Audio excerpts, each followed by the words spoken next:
Okay. What's up, everybody? Welcome to a very special edition of Elevate Your Grind, brought to you by the Cannabis Lab. I'm your host, Todd Rosales. And as you can see, I've got an amazing guest with me today, Chris Ball, founder and CEO of Ball Family Farms. Chris, What's thanks up, for Todd? joining me. Thank you, bro. Dude, Thanks for having me. it is an honor to sit down with you. I told you earlier, one of my first favorite brands I ever had in California. Bonsai is one of my favorite strains, dude. Like, I feel different about this industry because I go down. You just did a panel with Mario and Sherbinsky in Paris, Paris. Yeah, and Bodega like Boys. I get to sit in that audience just as like a fan. It's like watching, you're an athlete, so you understand this. It's like watching, like Derek Jeter, Alex Rodriguez, and Jorge Posada Yeah, on stage just talking about playing for the Yankees, right? Like, right. so I hope people who come to these shows, do you see a lot of people who just become like a fan of you, even though you're a businessman, but now you have a fan base like you did when you were an athlete? Yeah, man. First of all, thank you. Thank you for that. This weed celebrity shit never gets old. I'm still kind of shocked by it, to be honest. But yeah, man, it's cool to see people come, people like yourself, some of the other people that just tell me how much of a fan of my weed that they really are, and as an old D-boy trap guy, sitting in prison for this shit, back in 2010, that feeling is still kind of surreal to me. Yeah. You know what I'm saying? For you to sit back and say, man, I'm just kind of listening to you talk as a fan. Like I'm still kind of like, damn, I got weed fans. I'm doing something right But in this industry. for me, it's that whole story, right? Mm-hmm. Because I look at guys like you and Mario in Paris, and I've got to speak to Ted Lighty and David Polly. Like, we've seen this industry come up and we see all these MSOs and they've raised a bunch of money and they all thought, we just need money and we'll build these giant grow facilities and we'll somehow be able to grow weed at a scale that nobody besides the fucking cartel has done. Correct. Right. Correct. Like we've seen that. And at this point, now they're looking to people like you to fill in their grow houses. But, the story to me was the fact that this was something you did and you always had to look over your shoulder, went to jail for it. Mm-hmm. But now you get to do what you love every day and it's the exact same thing and now you're admired for it. Like, to me, that's the story I love. That's why I'm a fan of you, is because someone like you, someone like Mario, if this went, I mean, maybe now you went to jail for it. I say if it went illegal tomorrow, you'd still be doing it. But if you could just pay your bills and live a good life, I feel like you'd still be doing it, I right? would. Yeah, I would. I would, just because it's my passion, bro. Yeah. Growing up, my passions were playing football and selling weed. You know what I'm saying? Like that, Yeah. that those two things I was really, really good at. So yeah, if the money wasn't there, if the money wasn't as great as it was, I'd still be doing this because this is my craft. Like I Yeah. don't do this to be a millionaire. Yes, I've made millions of dollars doing it, and that's been awesome. But it's also my craft as a cultivator, as a grower, learning how to grow in four different mediums, from cocoa, rockwool, aquaponics, living soil.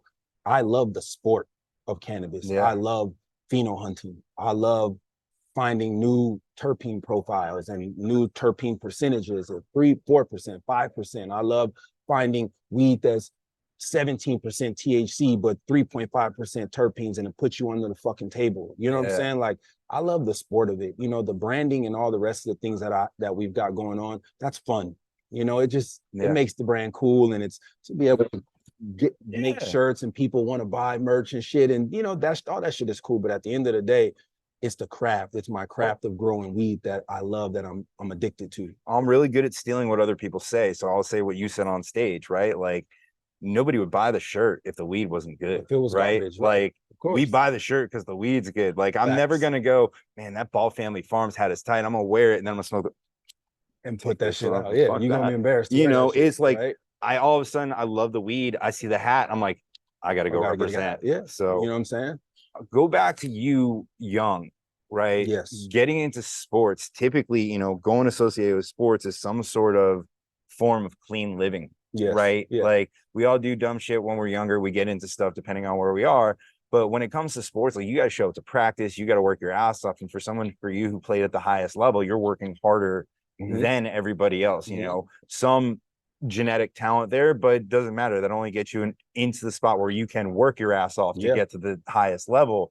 What was your view on cannabis? I know you were talking on stage that at one point it was a way that you were able to pay your bills, and completely understood, Right. right? Right. Especially as a college athlete, you're not really Right. able to have a real job, Job. Correct. and they expect you to, and now we're just going on tangents here, but yeah, Right. they expect you to essentially live your life, not have a job. And it's like, I can't do that. And then if Yeah, you do have a bro. job, then you have no life whatsoever in college. Yeah, So bro.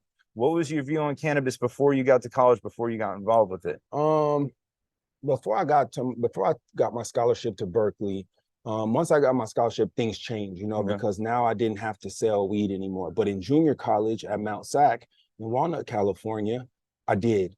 So my view of cannabis while I was in junior college was it was a means to pay my bills and to keep me in school Yeah. till I could get a scholarship. That was my focus. All right, I gotta play ball at JUCO till I Yeah. could get a scholarship, and then I don't have to do this shit no more. So in junior college, that's how I viewed it. I viewed it as, okay, this is how you survive. My parents didn't have money to pay for me to go. So I was like, if I don't figure out a way to put myself through school, I'm not going to be able to get to college. Yeah. And I knew I couldn't go get a job because I have football practice. You know what I'm saying? So I said, all right, let me pick this weed shit back up and let me take it serious. Then once I got to college, once I got my scholarship, I thought I was done with it. Yeah. I was like, all right, I used it for what I needed to use it for. It was a vehicle. Yeah. And now I'm here. Now I'm going to graduate college, go to the NFL, make millions of dollars, and fucking life is going to be peachy, Yeah. right?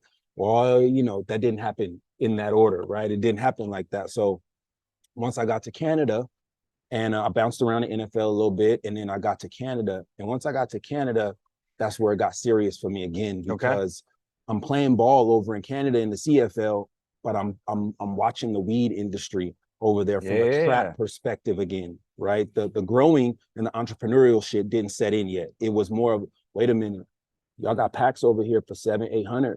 These packs go for 35 in LA. I know this because that's where I'm from. Yeah. So now I'm figuring out a way, how can I take my Canada money, buy this weed, and get it back to LA? Yeah. So we found a way.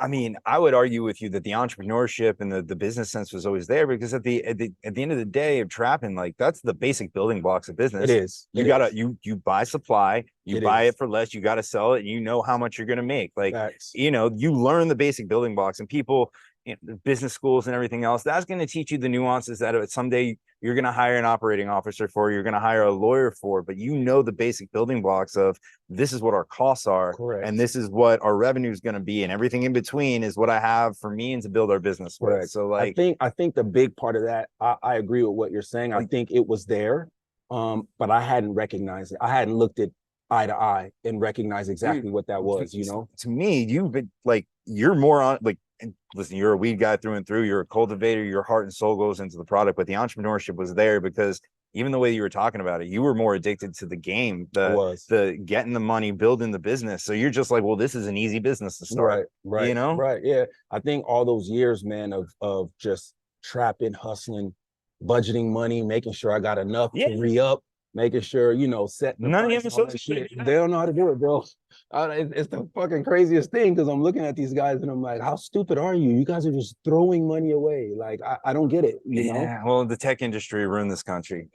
When you can be a multi-billion-dollar company and not make a dollar, Yeah, bro. And then they try to apply that to a physical product. Yeah, it doesn't work.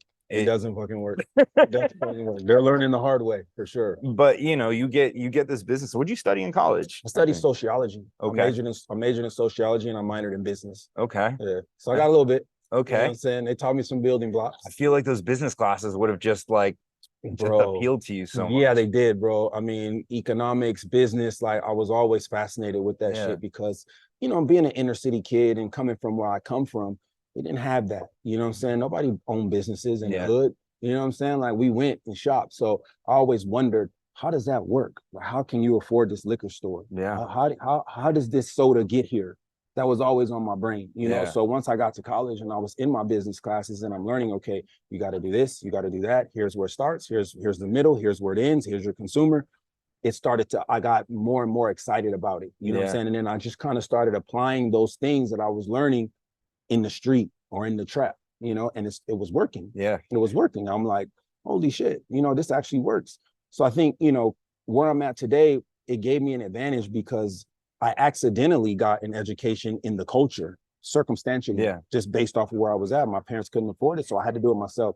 It was circumstances. But now to marry that with the education and the knowledge and the know-how, now you got something special. I think that's why we're here. I think that's what the MSOs are missing. They're missing the culture part. It's so funny, man, because like so the only reason I know anything about the industry is because I have 250 conversations like this and I get to talk to smart people like you, but I talk to people out of the industry and they always call me an expert and things like that. And it's funny, I never feel that way because I know people like you exist. Thank you. Right. But I don't feel like an you, expert Mario, like, but I think we all feel that. I'm certainly very, very far from movement. I get to be a fan. I get to talk to people like you and learn from your stories, which is really cool. But I love seeing it. Going back to your original plan, NFL, was there ever what do I do? Because, when you go into sports, it's if you're lucky, 5 years, maybe 10 if you have a great career. Yeah. We both know Ricky. He had a very short-lived career based on his lifestyle choices, right? There's always got to be something beyond that. Did you have a plan beyond that, or was it I'd figure it out when I get there? I didn't. I had to figure it out. My plan was to be drafted in the first round and make $50-60 million and not have to work, go into commentating on ESPN after my career. That was the plan, the dream, and once it didn't work out that way, I found myself kind of scrambling, okay, what am I going to do? Dabbled in, movies, got a role in The Longest Yard, The Gridiron Gang with The Rock, fumbled around with that. When I got over to Canada, I'm like, all right, let me pick this weed shit back up. But I didn't think that I was going to do it for the rest of my life because I'm thinking in my head, like, there's only two ways out of that. It's either dead or in jail. You know what I'm saying? So eventually you better make enough money to pivot somewhere, real estate, something. It just so happens, during my journey, it gets legalized. How does that feel? You know what I'm saying? Bro, it was, at first I didn't believe it. I was like, I had a partner who was my landlord and very brainy guy, he got the buildings and the money, I go and sell it, right? That was our relationship. And so he's keeping up with legislation. He's the guy always up, searching on the internet for new laws and all this kind of shit. And he told me about social equities, Israeli Jewish guy. Yeah. And I'm like, what are you talking about? And he's like, no, there's a license. You need to go check it out. It's for guys like you. You got a felony, you got this, that. And I'm like, all right. So I go down there and I sit in City Hall and I sit in a meeting, and sure enough, they talking about this social equity license. Oh, we're going to give it to guys with convictions and blah, blah, blah. So I'm like, oh shit. Like, okay, hold on. Now I could do this shit legally, right? So I applied, bro. And I didn't even when I applied, I'm like, it ain't gonna happen to me, but I can't win unless I'm in the game. Yeah. I'm an ex-athlete. Where was your head at leading up to this before you found out that you had the opportunity to do this legally? Like, you had sports, like you're trying to figure out what you want to do. And, I know you talk about family and everything else. That's a very stressful place to be in, where it's like, I got this entire life ahead of me. I know there's things I love to do. I can't do them. That's not going to provide for the people that I love. What do I do? I know how stressful that can be. For sure.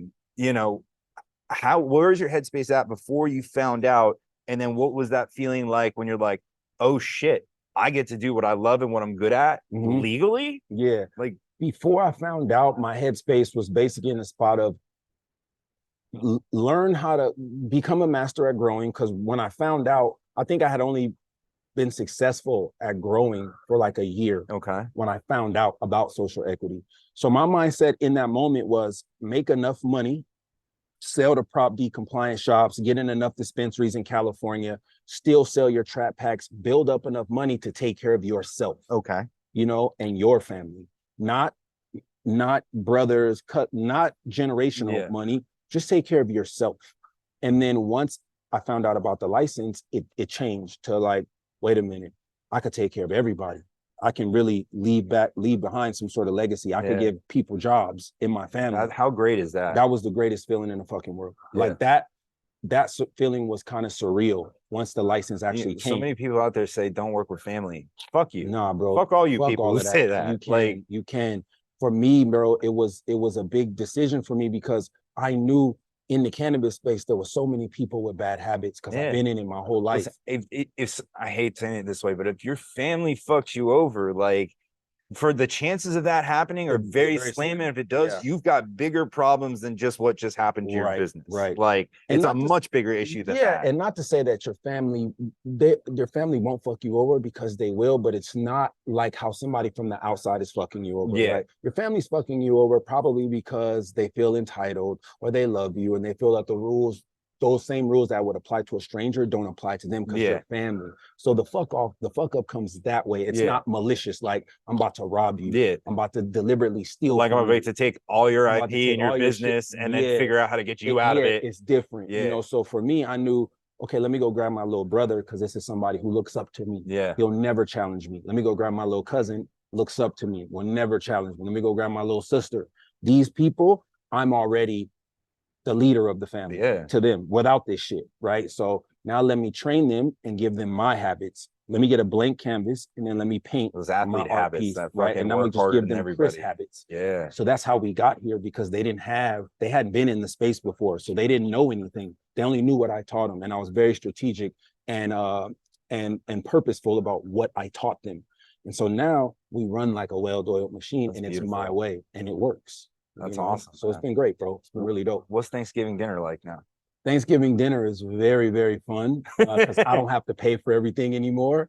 There we all pitch in. So that's what people don't realize when you take care of your family. Don't make the money yourself and then give it to everybody. Give them a job. Give them a job. It's like, bitch, you make I know how much you make. You're paying for that. Yes, and we chop the bill now, so I don't have to pay for everything. It's a lot more fun because we talk about business. We talk about life. Our parents, and they're all proud of us. The family's proud of us. They all smoke and they all wear the clothes, and so it's just a really good feeling to sit around and watch everybody in your family be very proud and represent what you've worked so hard for. That's nuts. It's dope, bro. What's it like for you now coming to stuff like this? And like, I think Paris said it on stage, being recognized as a true businessman. Like, bro, it's again, man, it's still surreal to me. Like it'll never get old to me. This will never get old to me because I work so hard for it, and I see how much potential this industry still has. And I see when I go and sit up there and I look out there and I see faces that remind me of myself. I remember, bro, 4 years ago, 5 years ago, nobody knowing who Ball Family Farms was. I remember going to watch Burner talk at MJ BizCon. I remember sitting there as a fan, like, dang, like he really is doing this shit. I remember him walking out and me being nervous to walk up to him and tell him my name. But I remember. So it's like now that I'm in that position and people are looking at me, how I looked at him, I want to make sure that I look at them and I give them an experience that I wanted from him. I make sure I look them in the face, bro. Here, take my number, call me. Nah, I'm not gonna pass you out to nobody. I'm a real fucking guy. Take my number, call me. What you want to talk? Let's talk. Just now to me, you're like, here, take my number. I'm like, and to me, I'm like, you're a celebrity. You sure? Yeah, but nah, bro, take my shit because I'm a real guy. You know what I'm saying? And I think that authenticity, bro, is why people fuck with me, why they fuck with my brand. You know what I'm saying? I loved your brand because I love the products and everything else. I never got the chance to meet you, and then you did a cannabis lab panel with Hazy. You zoomed in for it. You were on with Graham and everybody else. Yeah. Benzinga. It was the first time I ever got to hear you speak and just to hear the passion and everything else. And then I remember when Ricky was telling us that Hassan was going to do the collab with you, I'm like, I've only been trying to push for this shit since day one. And it's full circle in that room right there. I walked into Stravinsky's out in LA. I bought some of his. I bought, some Ball Family. And bro. It might have been a Wonder Bread, just in case you weren't in Stravinsky's. I know I went to those two stores that day. Yeah, okay. It was in both. So all right, we'll make sure I'll say Stravinsky's for this one. What's up? But yeah, man, I remember trying it, allegedly bringing it home. Allegedly. But that was like my first introduction to the legal California market. I'm like, I love this brand. And then I found out it was Living Soil. And then now, like when I go to a new market, I look for Living Soil cultivators. That's what's up. Because and Ball Family is the one that turned me on to That's that. What's man. up, bro. Thank you, Tyler. Like, I appreciate that, man. 2015, I knew nothing about weed. Now 2023, like I feel relatively educated about it. The only people I feel like I know nothing around are guys who know more than me, right? The experts. Which is good though. Even for me, man, I'm still learning. We're all still learning. The moment I stop learning, is the moment I want to get out. You guys, the guys that you're on stage with, you again, Mario. I love comedians. I've followed a ton of stand-up comedy, and Rogan talks about this the most. Is this this famine mentality that people have, where like if you're successful, then I can't be. Like you guys are the ones that are successful, and none of you are that way. And it's crazy to me because I think there are fans of your brands and fans of the industry and people in the culture that have that famine mentality. And if this brand succeeds and this one can't, bro, we are so early in the game that like It's Liquid Death ridiculous. came out of nowhere and they Yeah, became bro. $1 billion water company, which Yep. has been around for how long? Bro, barely. I don't know what they've been around, like 2 years, 3 years or so. But water, and how long has Water, packaged water been around bro, for? centuries. Since you could package up anything, Exactly. water's been around. So, like, if you think you can't come to the game with a new weed brand and be successful, like, I think the You're guy from surely Liquid Death is mistaken. laughing at Yeah, you. you're surely mistaken. There's enough money for everybody, man. There's enough money. Let's not forget, this is the drug game. Yeah. This is the legal drug game, right? How many pharmaceutical companies, how many different Tylenols are there, headache medicines, stomach medicine? Bro, there's so much money to go around for everyone. Yeah. You know? Looking back on your career right now, would you change anything? No. Not Not if even you had the horse opportunity parts. of saying, we said we can give you a above average NFL career. No, I wouldn't, bro. I wouldn't. My journey has led me right here. I love it. Right. And although my dreams were to become a Pro Bowl NFL football star, right? Had I taken that journey, I wouldn't have probably met my wife. You know, I probably wouldn't be affecting people the way I'm affecting them in this market, in the cannabis market. I had dreams and aspirations of doing certain things that were superficial, you know, when I was young, wanting to be an NFL star. I wanted to be an NFL star for a lot of the wrong reasons. You know, I wanted the money, the cars, the hoes, the this, the that, you know. And I love football, don't get me wrong, but what I've been able to, my celebrity coming from the cannabis world and what my products, how my products affect people. My Hugs and Nugs program, bro. I've had veterans send me videos, DM me videos of them crying because my weed is helping their pain, you know, and I'm giving it to them for free. Bro, that shit I could never get. I don't care what NFL career I had, right? It's one thing for someone to be excited because you play good football, but it's another thing, bro, when you're actually helping them in their daily life. So, you know, the steal from how Ricky talks, right? Because I spent a lot of time with him. Like, you know, if you would have gotten famous in the NFL, you would have been admired for your physical ability, which is great. But right now, you're being admired for your mind. Yep. And your business sense. Yep. And then how you are as a man, right? Like, I hate saying this. We can look at guys in the NFL, and if you are a fucking phenomenal running back and a piece of shit in life, you still got fans. Yeah, like, you do, bro. You know, you do. And I don't fuck with that. You know what I'm saying? I did at one point when I was immature. But now that I've matured as a man, you know, in my growth and in my business, I understand what's important in life. You know, and I understand me being an example for social equity for millions and millions of trap boys, D boys, to show them, hey man, you could do it different.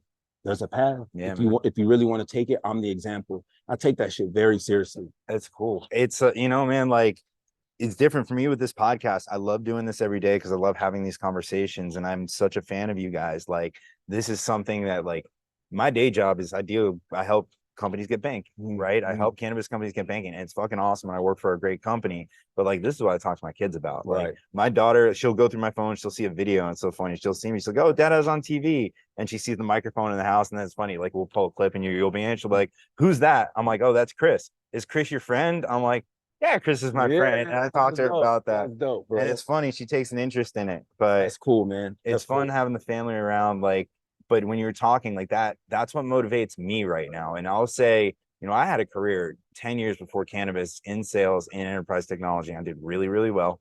I was not happy. I was not happy at work. And I lived for getting off work and going to play golf and the weekends and everything else. And then when you have a family, like, that's family time. So now, miserable 9 to 5, come home. I never get that time to do certain things I want. Don't get me wrong, I love being around my family, but when you don't get tired time. Exactly. You know, like, I come into this industry and I'm not even the one growing or anything else. And it's like, now 9 to 5, I could do something I relatively love.